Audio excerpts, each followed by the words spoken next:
السلام عليكم ورحمة الله وبركاته. أهلا بكم في قناة الفراشة التعليمية. معاكم ميس منى عبد الله، معلمة رياض الأطفال. المرة دي الفيديو مختلف لأن احنا هنا بنتكلم عن الصف الأول الابتدائي، وهنا معايا كتب الفصل الدراسي الأول.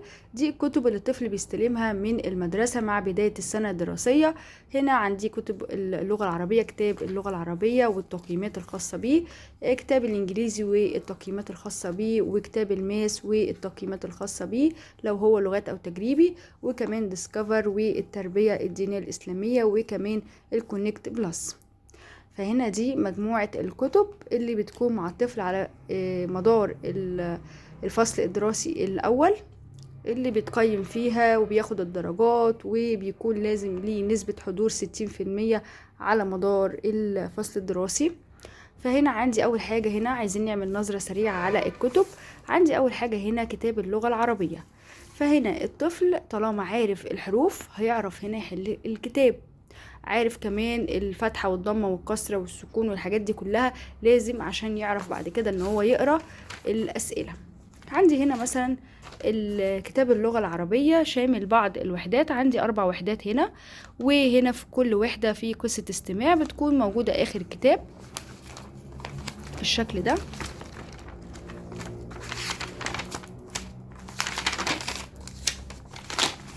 اهي. دي قصة استماع الوحدة الأولى، ودي قصة استماع الوحدة الثانية، وهنا الثالثة، وهنا الرابعة. وكمان بيكون في نشيد في كل وحدة، نشيد حسب الوحدة. هنا نشيد أسرتي، هنا نشيد لوحتي الجديدة، وهنا نشيد أحب جسمي، وهنا نشيد أحب مدرستي. ومجموعة من الحروف، هنا الحروف اللغة العربية كلها بس متقسمة هنا على الوحدات على مدار الفصل الدراسي كله.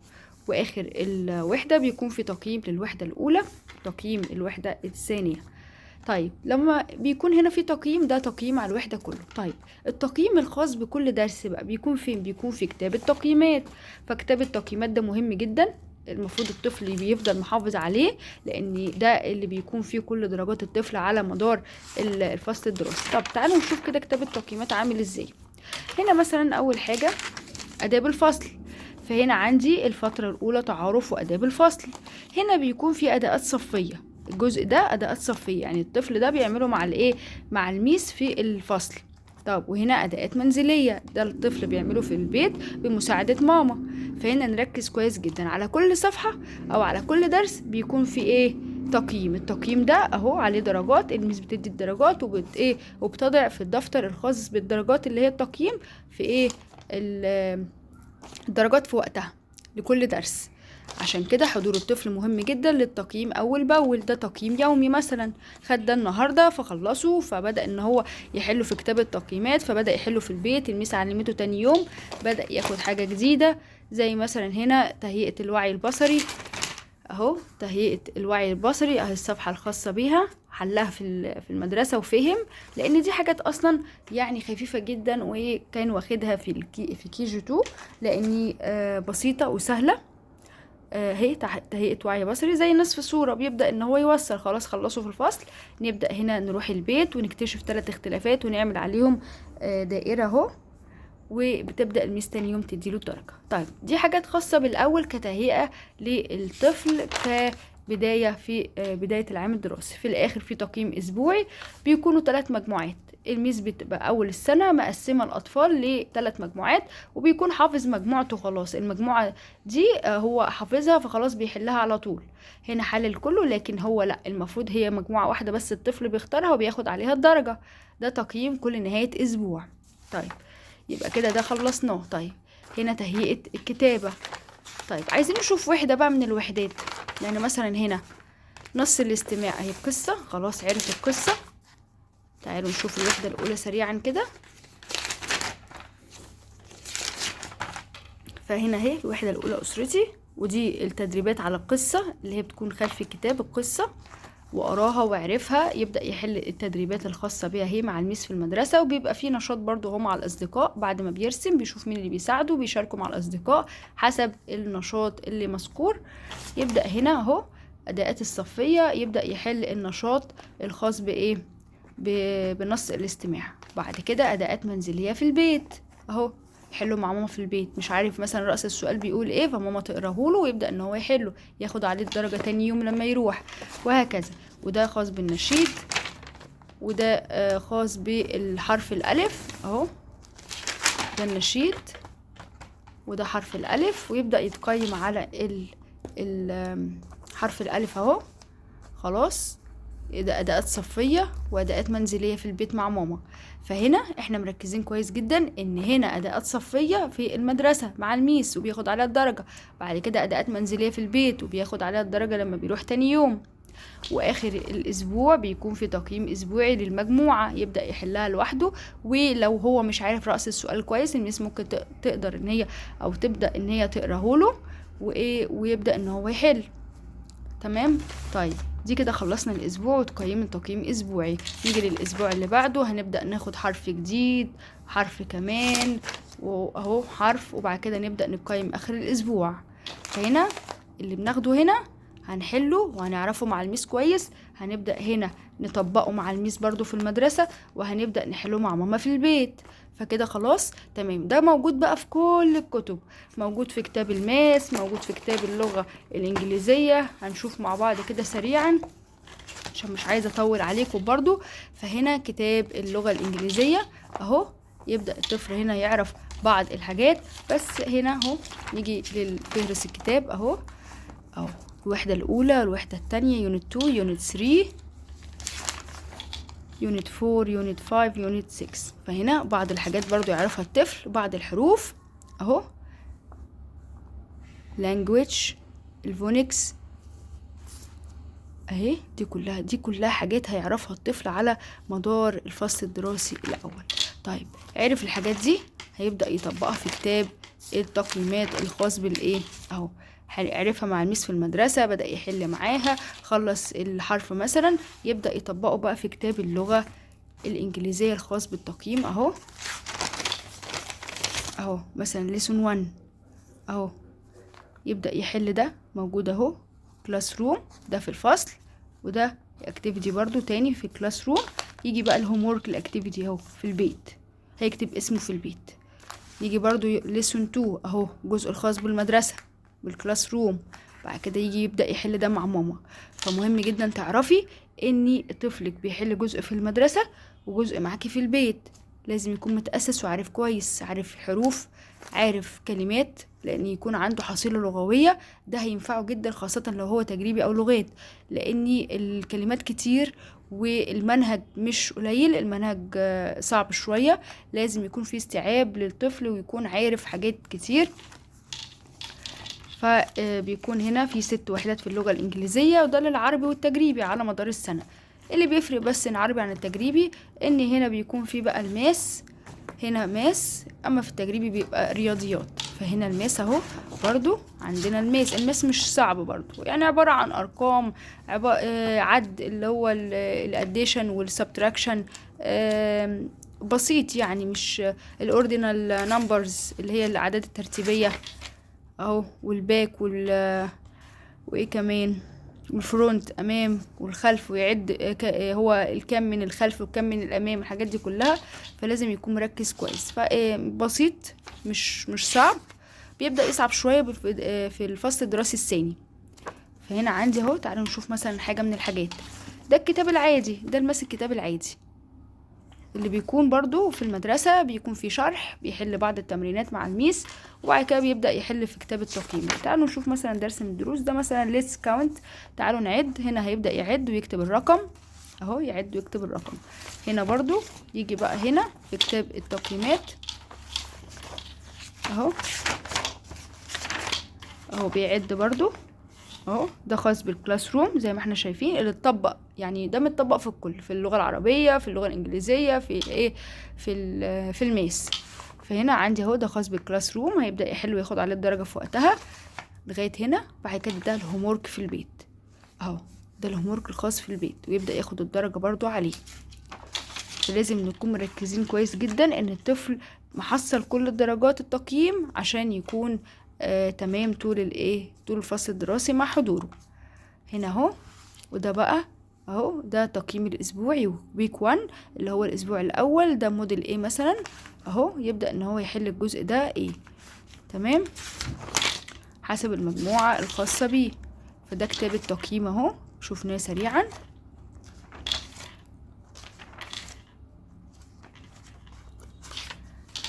فالمنهج الفصل الدراسي الاول بسيط، مش صعب، بس لازم يكون الطفل عارف اساسيات مهمة الارقام بالانجليش، يكون عارف الاعداد الترتيبية اللي هي الاوردينال نمبر، يكون عارف ازاي يعمل اديشن وازاي سبتراكشن جمع والطرح، ايه كمان، يكون عارف الكالرز الالوان، يكون عارف بعض الشيبس اللي هي الاشكال الهندسية.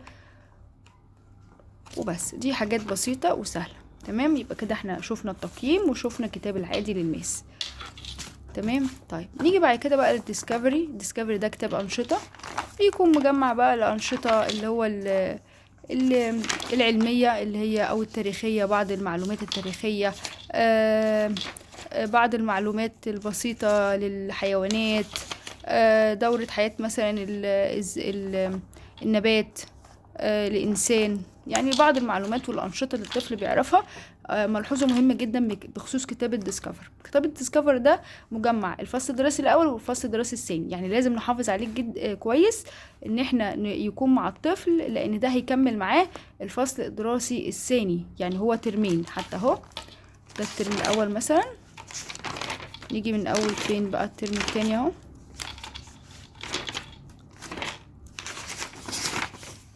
اهو ترم 2. فهنا مكمل معانا زي ما هو كان مكمل معانا برضو في كيجي، مكمل معانا برضو في اولى ابتدائي الكتاب ده. فالكتاب ده هنحافظ عليه، يعني ممكن خلاص الطفل خلص الفصل الدراسي الاول ونجح والحمد لله تمام، لا الكتاب ده مش هينفع ان احنا نتخلى عنه، لان هو هيفضل مكمل معانا الفصل الدراسي الثاني. بعض الانشطة تلوين اهو، فمفاهيم علمية جميلة بيعرفها الطفل. وده طبعا عشان لغات، فكتاب بالانجلش، ديسكفر بالانجلش، لكن لو هو اكتشف يبقى بالعربي، وفيها بعض الانشطة برضو بس باللغة العربية. تمام، طيب نيجي بقى لكتاب التربية الدينية الإسلامية. التربية الدينية الإسلامية بيكون فيها بعض القصص، بعض الصور، أركان الإسلام، مولد النبي، مراجعة الوحدة الأولى، الوحدة الثانية، سورة المسد، سورة النصر، الكافرون، الطهارة والوضوء، طفولة النبي، قصة إتقان العمل، بعض الحاجات المهمة والجميلة للطفل، قصة الصدق والأمانة، وفي الآخر مراجعة على الوحدة الثالثة وتقييم نهائي على الفصل الدراسي الأول. فالكتاب اهو، دي سورة الفاتحة. الطفل برضو بيحل الأنشطة دي والحاجات دي مع الميس في المدرسة، ولو في جزء ناقص بيكمله في البيت، بيحفظ الصور بيسمعها. وبيكون الامتحان في المدرسة التجريبي بيكون الامتحان شفوي، الطفل بيقول حديث أو أركان الإسلام ايه هي، أو صورة معينة بيبدأ ان هو يقولها. ده كده الكتاب التربية الدينية. بعد كده اخر حاجة معايا، وده طبعا حاجة اضافية للمدارس اللغات والتجريبي، الكونكت بلس، المستوى الرفيع في الصف الاول ابتدائي. هنا عندي اهو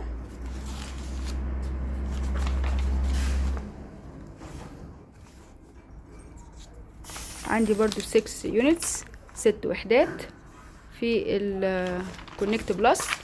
هنا الكالرز، النمبرز، الليترز. بيبدأ بعد كده يدخل في المنهج برضو، بيكون بقى ايه حاجات اكتر وزيادة اكتر في اللغة الانجليزية، من حيث اللانجويج، من حيث الفونكس، من حيث حاجات كتير جدا. فبيأسس الطفل في حاجات كتير، فلازم الطفل يكون عارف يقرأ الكلمة. بعد كده يبدأ ان هو يقرأ الجملة زي كده I have a black pen, it's a red bus, she has a blue bag. فلازم الحاجات دي كلها يبدأ ان هو يقراها عشان يعرف السؤال مطلوب مني ايه. فلازم الطفل اللي في التجريبي واللغات يكون عارف حصيلة لغوية كبيرة جدا من الكلمات الانجليزية. اهي بعض الانشطة اللي الطفل يعرفها. طيب ده في المدرسة مع الميس وبيحل وبيخلص اذا كان يونت 2 يونت 3 ليسون 1 في يونت 2 كده. يبدأ ان هو بقى ايه هنا في البيت بقى الاكتيفيتي دي بيحل مثلا في البيت بقى الحاجات دي. يبدأ هنا في المنهج اهو يبدأ يحل بقى الحاجات دي خدها في المدرسة. تعالوا نشوف هنا يونت 1 اهو this is me. يبدأ يحل بقى this is me اهو. ده اهو خدنا هنا يبقى نحل هنا. خلصنا هنا وشوفنا بعض الحاجات وعرفنا بعض الحاجات وغنينا اغنية وعرفنا ازاي نقول اسمنا وازاي نعرف نفسنا والكلام ده كله. نبدأ هنا برضو اهو نشوف ايه اللي مطلوب ونحله. فدي حاجات بتبقى زيادة عن المدارس العربي اهي، تبقى اقوى شوية من حيث اللغة عشان يكمل معانا بعد كده في الصفوف اللي جاية المستوى الرفيع اللي هو الكونكت بلس. فحتى الان هو الكونكت بلس اللي مكمل معانا اهو في مدارس التجريبي اهو. نبدأ نحل كل ده. طبعا مش بنحله كله مرة واحدة، بنحله بالتدريج مع الطفل. خلص هنا مثلا صفحة بيحلها هنا، خلص هنا صفحتين بيحل صفحتين، وهكذا على مدار الفصل الدراسي الأول. يبقى كده احنا استعرضنا الكتب الخاصة بالفصل الدراسي الأول وشوفنا مع بعض ايه اللي مهم وايه اللي الطفل هيمر بيه على مدار الفصل الدراسي الأول. منهج بسيط مش صعب. أنا بالنسبة لي المنهج بسيط مش صعب بالنسبة للطفل اللي هو متأسس وعارف كويس يقرأ، عارف الحروف، عارف الكلمات، عارف يعرف نفسه، يكتب اسمه. الكلام ده كله مهم جدا عشان الطفل ما يكونش يعني حاسس بتعقيد شوية من حيث الكتب، عدد الكتب، لأن كل كتاب مع التقييم الخاص بيه. فده بيأكد المعلومة للطفل أكتر. أنا بالنسبة لي حلو جدا لأنه بيأكد المعلومة. خدها هنا وعرفها في الفصل هيبدأ يحلها هنا، خدها هنا هيبدأ يحلها، فهكذا بيبقى تأكيد للمعلومة. عمل جزء في المدرسة هيكمل جزء في البيت وهكذا. فالموضوع مش صعب، الموضوع سهل كده. احنا استعرضنا الفصل الدراسي الأول، هو خاص بالصف الأول ابتدائي وبعض المعلومات اللي عرفناها من خلال الكتب لما تصفحناها. وعرفنا كمان ان المنهج مش صعب، بس هو محتاج تركيز شوية، محتاج تأسيس اكتر شوية للطفل. واخد من KG2 الفصل الدراسي الثاني لKG2 فهتلاقيه بسيط وسهل مش صعب ولا حاجة. هو بس بيبدأ يصعب شوية في الفصل الدراسي الثاني، وده ان شاء الله هيكون لي فيديو قريب نتكلم فيه بالتفصيل برضو عن كتب الفصل الدراسي الثاني وايه الجديد اللي موجود فيها. ده كان فيديو النهاردة، يا رب يكون عجبكم ويا رب تكونوا استفدتوا حتى لو بمعلومة بسيطة. لو عجبكم الفيديو ما تنسوش اللايك والاشتراك في القناة وتفعيل زر الجرس ليصلكم كل جديد. والسلام عليكم ورحمة الله وبركاته.